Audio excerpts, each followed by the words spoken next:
Coming up on Peninsula Beat, the City Council adds 2 new members and a new mayor. If you're a dog lover, we have a new park just for you. California wildfires rage, how you can keep your family home safe. The Peninsula Seniors are showing off their style, and the PV Women's Club highlights some local authors at their fundraiser, and a message for all seniors who need a little extra help. And if you're looking for a new fun place to shop, we have the perfect store coming up. The City Council reorganized at the December 5th meeting. City Council member Susan Brooks was selected to serve as mayor for the 3rd time. Eric Allegria and John Cruikshank were sworn in for the first time after winning the November election. They replaced outgoing council members Anthony Mizitich and Brian Campbell, who were termed out after serving for 8 years. Both Mizitich and Campbell were thanked and recognized for their accomplishments. LA County Supervisor Janice Hahn made a special presentation wishing them and the next council continued success. Well, I had an opportunity through the campaign to talk to a lot of people, and I know I've heard a lot of consistent themes. People continue to be concerned about their public safety. That is definitely my #1 focus. I'm also concerned about maintaining our local control, as you've heard here tonight as well. I want to make sure that the residents of RPV continue to make decisions for our own community and for our city. So I'm proud to serve and looking forward to the work ahead. I feel like I'm bringing a lot of the ideas and a lot of the happiness and frustration of the people to the council, and I'll be able to bring that same tenor. My hope is that I can continue to meet with people at least on a minimum of a monthly basis to have community meetings, but my door is always going to be open for people, and I want to continue to get that, because that's the only way you can solve problems here, is by hearing from the people that are living with whatever problems and frustrations they have. This city, going forward into the next year, very happy to work with John and Eric, our new council members. I always say, as a city manager, I love to work with people who are open and whose one agenda is the city. As far as issues, we're going to be doing a lot, hopefully, on the Portuguese Bend landslide and those issues. I think we'll be working on our Civic Center campus and hopefully looking at a new fire station, a new sheriff substation, working on public safety, maybe a new emergency operations center, I think, with the county, all of that with LA County and our partners there. We have a lot to do with public works projects and continuing to improve our responsiveness and service with all of our public works projects and issues. And so I'm excited to be here, excited to work with this council and to really be as great as we can be. The RPV City Council meets the 1st and 3rd Tuesdays of the month, and their meetings are aired right here on RPV TV. The city of Rancho Palos Verdes has officially opened its 2nd dog park. Liz Brown Swanson joins us from the Eastview Dog Park with all the doggy details. Eastview Park with their doggies. Dozens of dogs and their owners joined RPV's mayor and city staff to celebrate the opening of the Eastview Dog Park on Westmount Street. 5 years ago, RPV opened a temporary park next to City Hall. This one is permanent. We're very excited to be out here at Eastview Dog Park. It's been about 3 months, and so we're ecstatic to be able to kick this off. Have the mayor come out, do our official ribbon cutting. This project was a $350,000 project paid for by Quimby funds, and the improvements include 2 dog parks that total about an acre, and we have a large and small dog. In addition to that, we also have walking trails that we established in and around the park and also in the dog park, so we're very excited about that. And then we also have a few benches and some picnic tables. I am so thrilled to see grass, that this is green. I can now bring my little white Bijans here, and they will love running around in this. But this whole community was really eager to have it, and for people who may not be dog lovers, it is fenced off now, so we can have many people from many walks of life be able to enjoy these parks. Parks make life better. I think it's fantastic. We need more dog parks. Because a lot of the dog owners, they like to run their dogs up here, but now with this beautiful park, oh my God, they've got grass. It's not the chip thing. Everybody was afraid they were going to put the chip thing down. And I think they did a beautiful job. High five. High five. Come on. Good girl. Theo's a very large dog. He has dew claws. He's from the Pyrenees Mountain. He's a Great Pyrenees. He's already 130 pounds and he's only 10 months old. And he really needs to work his back legs and run around freely. And, you know, with a big dog like that, you know, I just don't feel safe just having him run and open. You know, he needs a closed-in area to run. And I think that dogs are pretty important. This park has always been a hub for dogs and owners to come and let their dogs off leash, and it wasn't an official dog park, and we do have a leash rule here in the city of Rancho Palos Verdes, so we're excited to now have the ability for the residents to come and have a place for their dogs to come and enjoy themselves.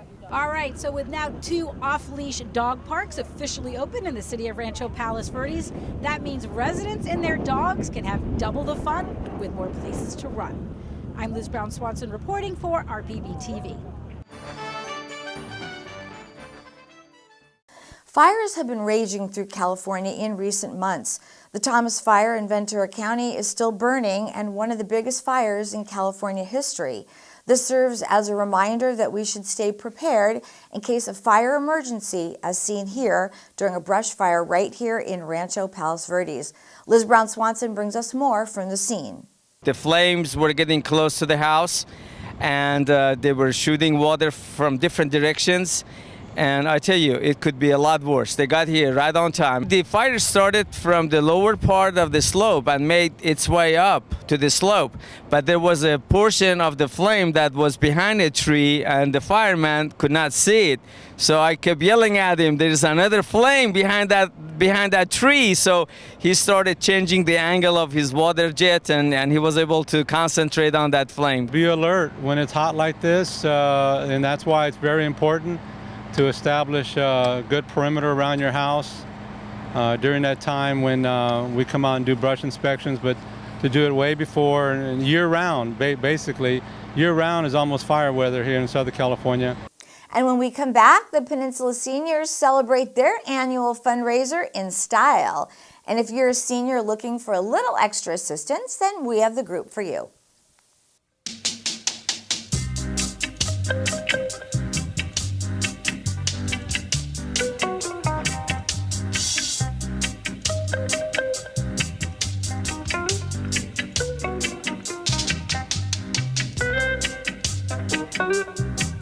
When's the last time you only had to tell your kids something once? Telling them not to smoke is no different. Find out how at keepkidsfromsmoking.com. Okay, Simon, what do people wear? Clothes. That's right, so it's important to learn how to dress yourself. Here's how it's done. Shirt, underwear, pants, socks, shoes. Underwear, always first, name tag on the back. Then pants and shirt. Go ahead and put this on. Now with the shirt, you want to make sure the first button's right, or you have to start all over again, okay? Socks left on left, right on right. Tying the shoes, we're going to take the laces, we're going to cross them over, we're going to turn around where the bunny goes down in the hole, pull it tight, and bunny ears. Got it? Most parenting is hard to do in just 2 minutes. But 2 minutes twice a day making sure they brush is easier, and it could help save them from a lifetime of tooth pain. The Palos Verdes Women's Club held their annual fundraiser where they bring together many local and national authors. Here's more about the club and the event. We are completing our 91st year. We were founded in 1926, and it was designed for women to gather to commit to community activities and how they best can serve the Palos Verdes community. And thus was born this group. Many of our members have been 30 and 40-year members, and this is our 60th annual Books and Authors. And our focus and philanthropies are scholarships for the PV Peninsula Unified School Districts. We give scholarships to seniors who are college bound, and then local charities the remaining funds go to. What do you think the secret to the success, 90 years, what's the secret to that? Well, I think women are the secret to that, and women that had a combination of responsibilities, home, and felt the need to support their community as well. Women still have those choices, but younger women are usually soccer moms, involved in Pilates, have their own global charities, and so our challenge is to continue to find often women that are retiring and still have 10 or 15 years that they want to commit to the community, and they're used to working in a volunteer charity organization. That's the target we're looking for. Let's talk about the event today. Tell us about books and authors and what we can expect today. Well, we have 6 authors that we're excited about. 2 of our officers, Neil Griffith and Connie Dial, were lifelong police officers, lieutenants, and one in the LAPD and one in the San Diego PD, and have taken on, in their retirement time, writing fiction, and they write from what they know. We have a young author, Gianna Culbertson, that is written a trilogy for young women, young authors from probably 12 to 20. And we're really excited to see her take off at such a young age. Larry Andrews is from the Hill and is a well-known author from the Peninsula. So many authors in this area. How do you select them? Well, it's daunting when you think about it, and yet all of a sudden one begats another. And it's kind of a local community. We try to do local, but we also are searching out.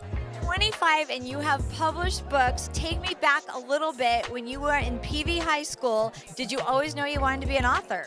You know, I didn't. I started writing when I was 6 years old. I wrote my very first book in Mrs. Mooney's first grade elementary class, and I had a really good feeling about me and writing. I loved it. Then I had the idea for this name of a school, Lady Agnew's School for Princesses and Other Female Protagonists. It came to me when I was a sophomore in college, and I decided to run with it and write for myself, and I never stopped after that. I just wanted to get it out there. It was a story that needed to be told, and as the story developed and I realized what it was becoming and what it could be, I realized it was going to be about an 8-book series. And so when I graduated from college, I had the first 3 done, and that's when I started searching for publishers to continue. You are at an event that is so prestigious here on the Hill. So many authors, big and small, have come to this event. How exciting is it for you to be here? It's so exciting. When I got invited, I was like over the moon. And in all honesty, and anytime I get to do an event and work with women who love books and love to read, it's just a treat. And to be here is both a privilege and a pleasure. For people that are interested in joining the group, is there a website they can go to? There is. It's Palos Verdes Women's Club.org, and this event today will be posted after our event, and you'll get our philosophy and what our mission statements are, and it's a good website. What would you like to tell us about that mission statement? Well, I think charity is a really important endeavor that's being eliminated in many places. And so it's a community that needs to be responsible locally to what the needs are. And charity is, churches and organizations, philanthropic, are the best source for doing that. And we'd like to see that kind of take a new life. And the Peninsula Seniors also held their annual fundraiser in the form of a fashion show. The local group brings together seniors from our community to participate in many fun activities just like this one. Here's more. This is our 10th annual Fall Fashion Show fundraiser, and we are an organization that has 3 part-time employees and 93 volunteers who do everything we do, which is a lot in the community. Today is the only annual fundraiser that the Peninsula Seniors has. It's a fashion show, and so in combination with the fashion show, we will have a few vendors that are going to be selling some beautiful clothes, jewelry, and handbags. We also have something, it's like a repeat boutique, and basically our members and friends of members have donated some jewelry and handbags and scarves, some small little leather goods, and we're going to sell those because women tire of their little fashion accessories, and they're ready for some more. So it's a great way to recycle your goods for the optimum good. In other words, you don't need it. Peninsula Seniors really needs the money. Peninsula Seniors collects the money. Peninsula Seniors then reinvest that money in providing activities for seniors. Tell us about the clothes that we're going to see today and where they come from. Well, we're going to see clothes from Chico's, and I think everyone's probably pretty familiar with Chico's. It's a nationwide chain. Their clothes are very attractive, and they're targeted at a more mature woman. The other clothes that we're going to be seeing today are from a store called Saga, made in Italy. And it's actually a family-owned business. There are locations in Belmont Shores, at Shoreline Village in Long Beach, and a recent location at Golden Cove and Rancho Palos Verdes. And their clothes are very stylish, very artful, and I would say that everyone I know who's been there has really liked the clothes. The models for a Peninsula Seniors fashion show are Peninsula Seniors. Peninsula Seniors is definitely growing. There is an aging population on the Hill for sure, but no, it's a growing, vital organization, and we have a lot of college-educated lifelong learners, which makes this group probably more energetic and more exciting and more stimulating than just about any other senior group that I think you could hope to find in the South Bay at large. I think we need to find a new word for seniors because they're so active. People are so active now after 55, and I don't think senior is the right word, is it? I think you're right, and I think unfortunately a lot of people hear the word senior and they develop some type of a negative impression of seniors, and I think nothing could be farther from the truth. I find the seniors to be kinder, have better values, they're more interesting, they're very generous and giving with their information and their knowledge. There's a ton of talent. There are just a ton of intellectual people, educated people, well-traveled people. I actually can't think of a group that I would like to hang out with more than seniors. Our group is called Peninsula Seniors, but you don't have to live on the peninsula and you don't have to be a senior to be a member. If people want to get more information about Peninsula Seniors, how can they do that?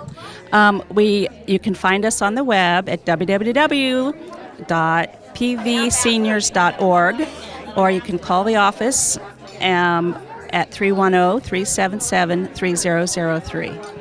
And if you're a senior or know a senior who needs a little extra assistance, then we have the group for you. The Peninsula Village helps seniors in need. Here is more from a recent event they held called The Upside of Aging. The village the concept started in Beacon Hill, Boston 15 years ago, and it was a group of people saying we're changing, things are shifting, and we need a little support. And so they started the village where they got volunteers in the community to support the seniors that needed a little bit more extra support. So it's spread across the country. There's over 233 villages now in the state in the USA, and there's a few in Canada and South America and 2 in Australia. And so our village was started 20 months ago, and it takes about 18 months to formulate and get a nonprofit structured and rolling. And we were very lucky to have 7 incredible women in our community that wanted to bring this gift to all of us. And so, how do you get the word out to seniors that you're here? Events like this, our annual Upside of Aging event. We are so lucky to have Helen Dennis on our board that has committed to do this last year and this year, and she finds great partners to have the conversation with. We try to do different public events and things like that through the community, and great articles in the paper. Our hospitals promote us. We were just in the Pulse magazine at Torrance Memorial, and so we just try to get the word out as much as possible. You know, it seems like seniors, not even seems like, they do so much more than they used to do, and they're busy, but then they've got issues that they have to deal with on top of it. It's such a fine line to balance. How do you guys help that?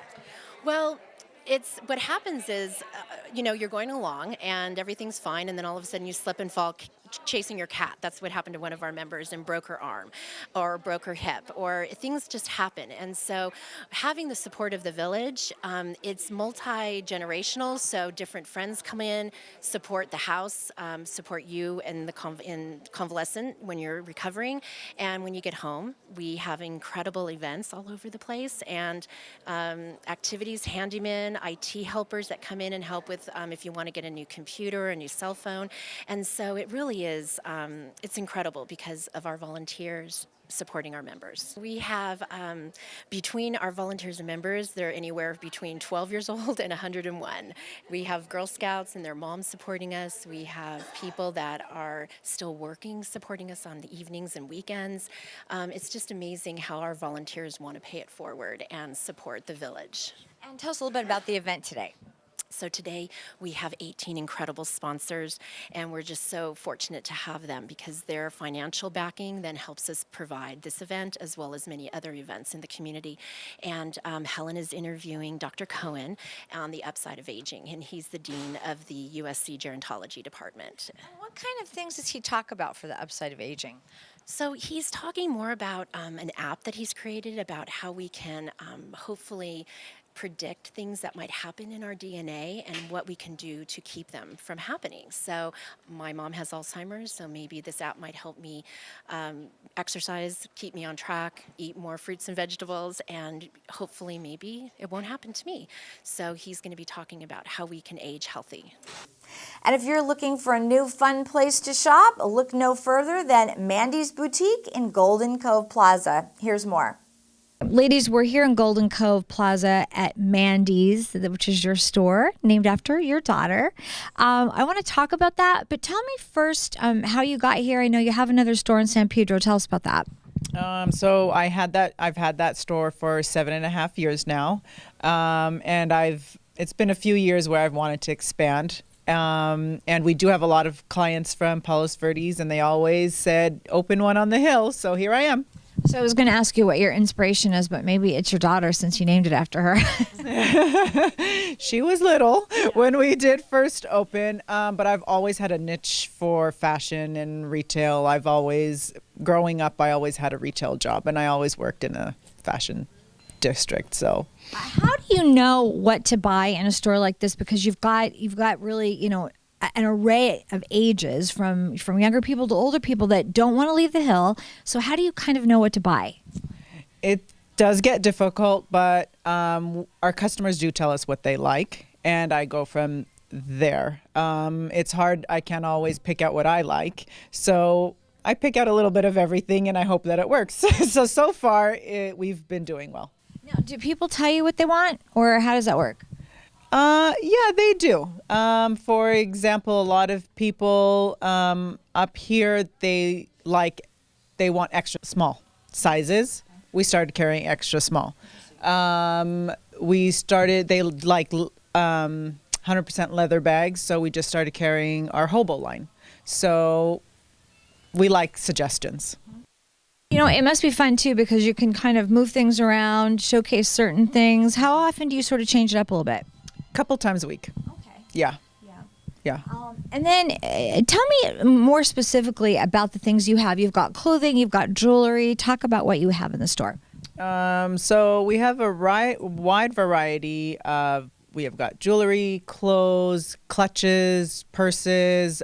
We have gift ideas, like we've got our cupcake bath bombs, and we've got bathrobes and slippers, candles, scarves.